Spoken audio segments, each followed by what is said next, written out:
আজকের ব্লগটি শুরু করার আগে বলবো আজ আমার জন্মদিন। তাই জন্মদিনের ভিডিওটা শুরু করার আগেই বলবো বড়দের প্রণাম আর ছোটদেরকে অনেক অনেক ভালোবাসা। বড়দের কাছে চাইবো যেন আমার 21 বছরটা কমপ্লিট হয়ে গেছে, এবার আমার 22 বছর চলছে। তো এই 22টা বছর যেন আমি খুব ভালোভাবে কাটাতে পারি এবং আমার সব স্বপ্ন যাতে পূরণ হয়, আশীর্বাদ চাইবো বড়দের কাছ থেকে।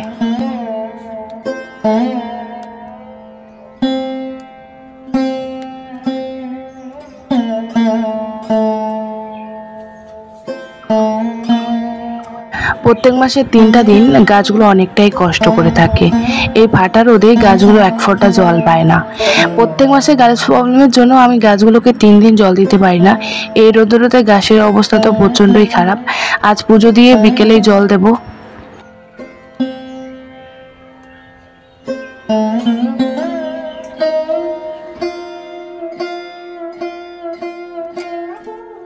তো রোদে কাজ করতে করতে হাঁপিয়ে উঠেছি। আর যা রোদ, বাড়ির আশেপাশে কোনো রকম গাছ নেই, ঘরে ছাওয়া পড়ে না। সেই জন্য ভাই এসে শুভকে ও বাড়ি নিয়ে চলে যায়, কারণ এই রোদে ও এখানে একদমই সহ্য করতে পারে না। প্রচণ্ড হাঁপিয়ে উঠেছি আমি নিজেই কাজ করতে করতে।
আজকের ব্লগটা একটু অন্যরকম ভাবে শুট করেছি বা অন্যরকম ভাবে এডিট করছি।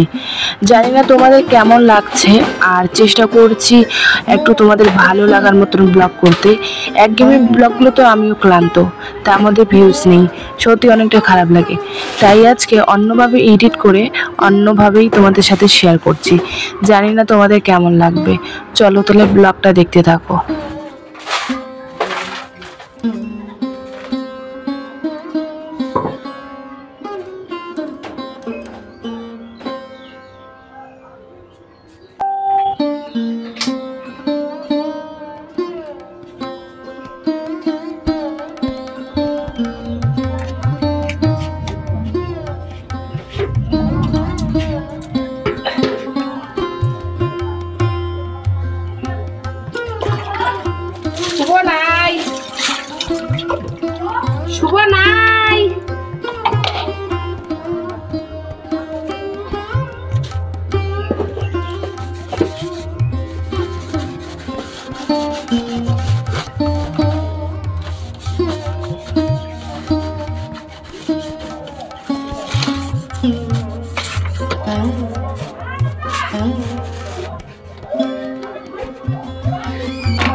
অনেকেই বলে এই টিনের ঘরটা গোছাতে বেশিক্ষণ সময় লাগে না। আসলে এই টিনের ঘরে জানো তো 2 দিন পর পরই ধুলো হয়। যে বাঁশের যে পোকাগুলো বের করে সেগুলো শুকিয়েছে অনেক পরে, বা অনেক নোংরা হয়ে যায় বেড়াগুলো, সেগুলোও মুছতে লাগে। যারা যারা টিনের ঘরে থাকে তারাই একমাত্র টিনের ঘরে এই বিষয়টা বুঝতে পারবে। সুন্দরভাবে আজকে সমস্ত কিছু ধুয়ে গুছিয়ে রেখেছি। কেমন লাগছে বলো? একটা টিনের ঘরকেও জানো তো সাজিয়ে রাখলে রাজপ্রাসাদ মনে হয়।